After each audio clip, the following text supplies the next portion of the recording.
What was the weirdest rule you had to follow in school?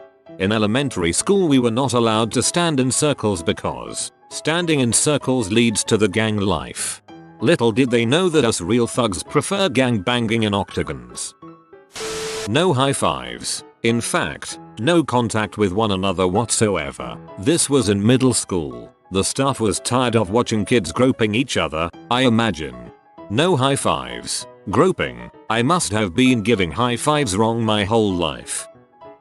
We had a hallway only for 6th graders in middle school. It was really strange because it was in the middle of the entire school, but if any teachers found you there, you were sent to the principal's office.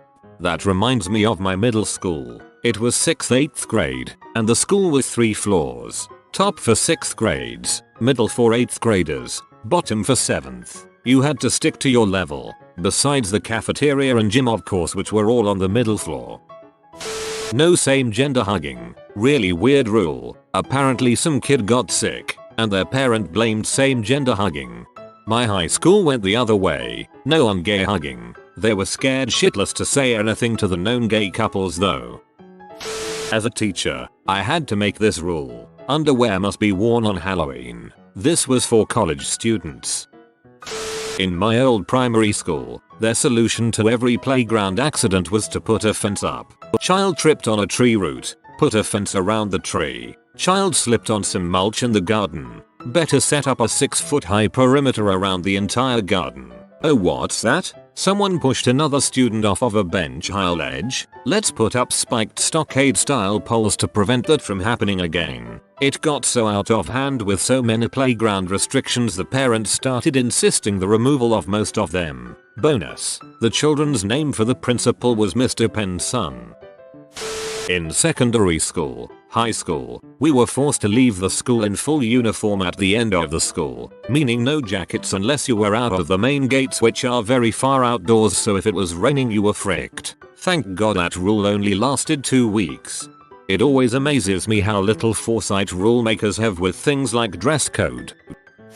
In middle school we weren't allowed to clap during assemblies because the vice principal thought it was too disruptive. We could only do jazz hands. This seems like a rule that was made up just because it was secretly hilarious to watch a room full of teenagers do simultaneous jazz hands with deadpan face expressions. The 6-inch rule. We weren't allowed within 6 inches of another person. 1. We aren't American. We don't use inches. 2. How could you stop hundreds of students from being close proximity to each other? 3. You're making a rule for adolescent teenagers, called the 6-inch rule. Hilarity ensues. It only takes one girl to stand a couple of inches from someone and when questioned say, "But miss, he told me this was 6 inches." Forced to use a hair straightener for naturally curly hair in Japan, curly hair was not allowed. How dare you be the way that you are. No stomping on soda cans laying on their side and walking around with them attached to your shoes. Given how specific this is, I feel like it might be justified. No running in the schoolyard or playground during recess or lunch. How TF do you expect to stop 500 children from running while they're out there playing? They didn't allow the boys to have door on the bathroom stalls in high school. They let teachers use those bathrooms. Nothing like walking in on your 300 pounds history teacher dropping a deuce. The same rule was enacted in my high school for 2 weeks. It had to stop after a large group of boys would get together during class and wander from bathroom to bathroom finding people who were taking a poop and then yell, clap, cheer them on for pooping. Because of gang affiliations, we were banned from wearing 3 items of red or blue. Things got a bit hairy on school spirit days, where they encouraged us to wear our school colors, red, white and blue. Just turn spirit days into KKK rallies. Not really a rule, more of a if this isn't illegal, then it should be sort of think. Someone emptied all the soap in the boys' bathroom onto the floor my freshman year, and the school retaliated by leaving the dispensers empty for the next 4 years. It was disgusting. Travel soap kept in my bag through high school. Way back in elementary school we weren't allowed to walk around the school in groups larger than 3 because it intimidated the primary grades like freaking what? I picture a bunch of 4th graders in jeans and leather jackets snapping while swaying side to side looking for some trouble.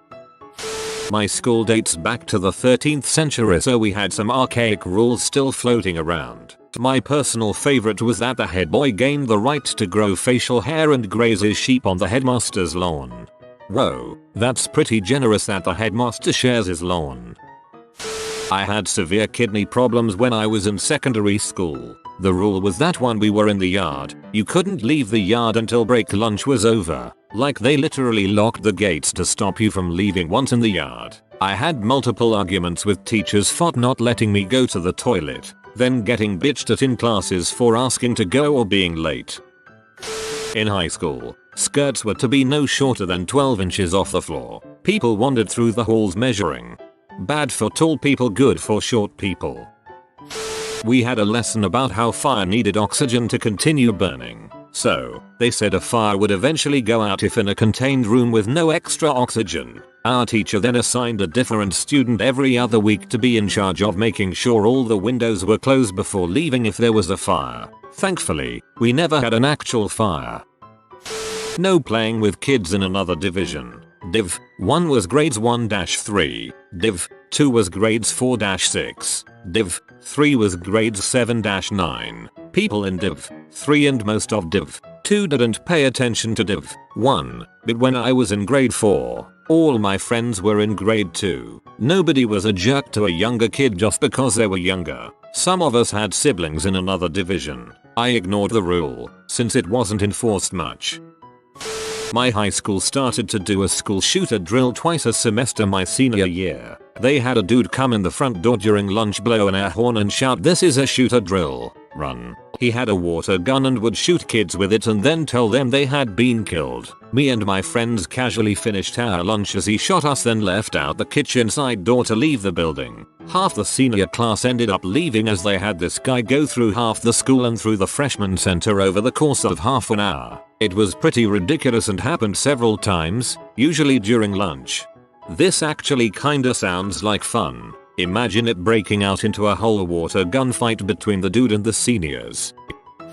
When I was in elementary school, we had a rule that kids were strictly not allowed to touch rocks. No rocks. Not pebbles. Not big rocks. No rocks. I got put in timeout a few times for touching rocks. The problem was, our playground was built on a pebble pit. If you fell or wanted to sit on the ground to play, you could very well be singled out and punished for touching rocks. It was a huge tattle fest too. Kids would catch others touching the rocks and run to tell the pay coaches, who would immediately interrogate you. Did you touch rocks? Tell me the truth. I found a really cool rock in first grade and decided to show it to my coach. I told her it looked like an alligator skull. She smiled at me, took the rock, and chucked it as far as she could. Then bitterly told me, "Don't touch rocks. If you kept touching rocks, you'll be made to walk around the playground in circles sometimes until you had sufficiently learned your lesson." I once walked in circles with a few other kids until playground time was over. It felt like forever,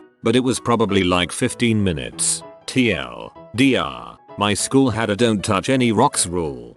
This reads like some weird Ayn Rand and Dr. Seuss collaborative work, like a dystopian society story in little golden book form. I dig it.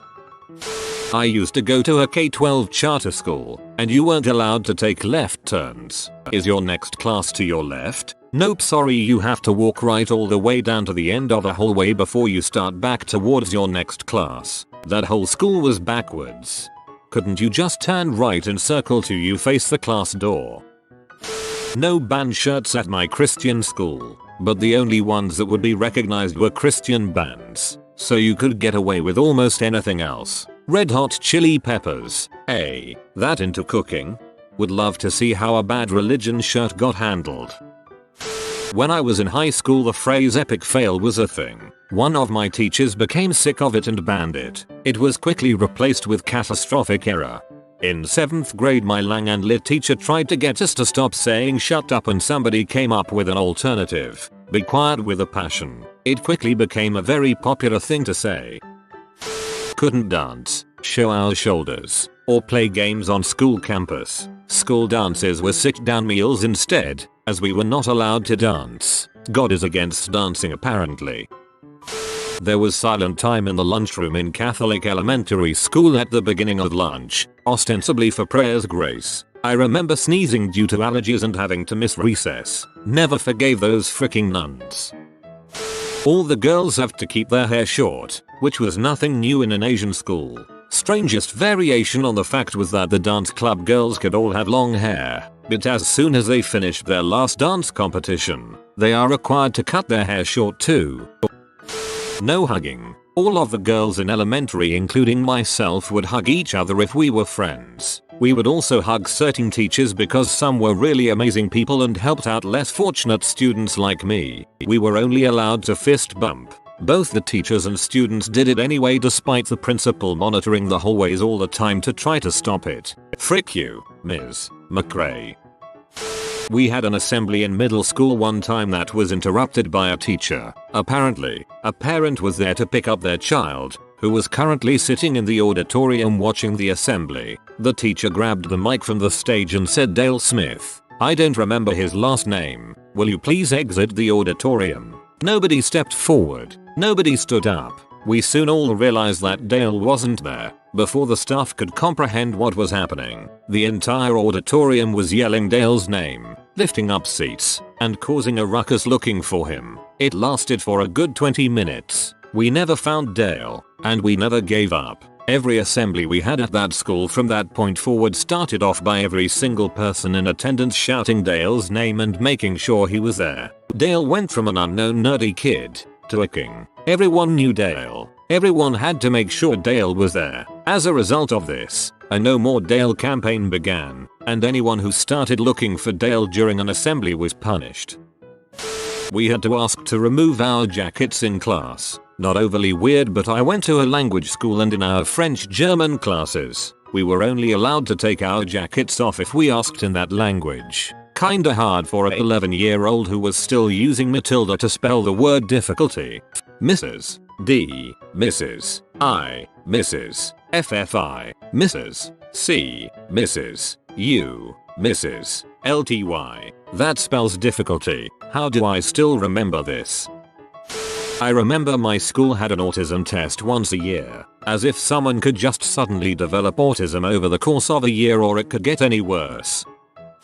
In college, we had a professor who assigned seats. She claimed she did it to remember our names, but she never remembered our names.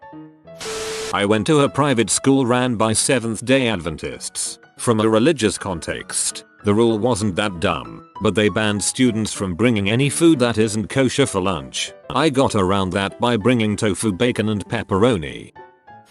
High school. No backpacks, no leggings, girls must only wear minimal makeup, no lipstick, no colored hair, as if anyone listened, nothing with a skull, weapon, or allusion to death may be worn, no plain colored shirts, shoes, bandanas, etc. for fear of color gangs, God forbid the green gang gets us. Women must adhere to a strict dress code, fingertip length garments, no tank tops of any kind, no vests, no backless garments, no visible bra straps. If the edges of your bra could be detected from the outside of your shirt, you got detention. No sweatpants or any kind of pant with an elastic waistband. Men may not sag pants. Sweatpants were permitted. No bandanas or do-rags. No physical contact of any kind. No hugs, hand holding, kisses, high fives, fist bumps, or anything including physical contact. Pants may not have more than 4 pockets. This goes for both genders. No chain wallets,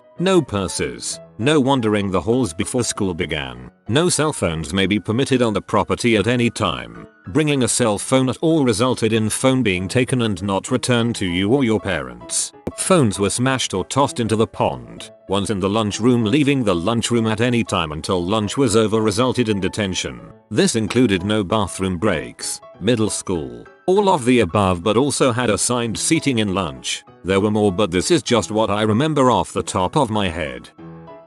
Our middle school picked a yearly motto to symbolize the spirit of the year. One year, it was just because you can, doesn't mean you should. They translated it into Latin and everything and printed it on flyers all over the school. Not exactly a rule, but it was both weird and completely useless. It was entirely unclear what it meant to both staff and students. Was it in reference to drugs, homework, going into an AP versus regular class, having physical intimacy? It was a beta reference to itself. In elementary school we had a stoplight in the cafeteria that was linked to a decibel meter. Allegedly, if it got too loud during lunch it would go from green to yellow to red. Red meant silence for like 5 minutes. Any noise would cause you to miss recess. We had one too, and if it went to red we had to be silent for like 5 minutes or something like that. It only lasted a few days because my friends and I would purposely sit under it and scream. The cafeteria ladies, who had nothing to do with the light in the first place, ended up turning it off and it was never turned back on. Nobody likes a tattletale. Well, nobody likes a bully either. I had a substitute teacher tell me this in first grade, so I just had to sit at my desk in defeat with my pencil that the kid next to me broke. No putting clothes or food in lockers. No using lockers in the morning or between classes. No wearing glasses with frames thicker than 1 centimeter. You must wear black leather shoes and the soles must be thicker than 1.5 centimeters. Yes, they really enforced this. Lunch was from 11:40 to 12:40, so you had to stay in the classroom for the first 20 minutes. Then you could either stay in the classroom or go to the playground for the next 20 minutes. But after 12:20 you must go down to the playground and must not eat in the classroom, or else you'll get punished. The school was afraid of us falling down the corridor as the barriers aren't strong enough, so they drew a line on the side of the corridor which you can't cross. Catholic girls' school, Hong Kong. I could go on. I've told this story before, and 20 years after the fact I'm still not happy about this. In any case, when I started high school the entire school was open campus for lunch. That year, however, some of the sophomores were acting up off campus, so our principal, in his infinite wisdom, decided that starting the next school year it would be open campus only for juniors and seniors. Think about this. The sophomores, who caused the trouble, who then became juniors and therefore this rule didn't apply to, weren't punished, but us freshmen, who became sophomores and weren't the ones causing the problems, were punished for what they did. So, I had open campus my freshman, junior, and senior years. It was closed my sophomore year. Still think that was unfair. In my middle school, students weren't allowed to wear any clothing with a logo, symbol, or image, and I have no idea why. No cracking your knuckles. For a while in elementary school, we couldn't run on the playground. The teachers were probably worried that the older kids would play over the younger kids. These see-through backpacks, tucked-in shirts, and stupid name badges that could only be worn with a clear lanyard because God forbid somebody show up to school with a Raiders lanyard. My senior year of high school, the kids used to skip class by going to use the bathroom and never come back in hopes the teacher didn't notice they left. To try and stop this they made us sign a timeout log. Not that weird, right? Well, when that eventually did nothing to stop kids skipping, they started to make us carry around trackers to monitor our locations. They even would come and check on us if we were standing still anywhere outside of class for more than 5 minutes. Eventually the kids rejected Big Brother and just smashed them all at the same time. Cost too much to replace and they couldn't punish us all. You've been visited by the peace of mind capybara. Upvote within 7.5 seconds and your next week will be chilleth. If you are new to the channel, you can subscribe. I publish new videos every day. Until then, check another video, or don't. Either way, have a great day you magnificent people.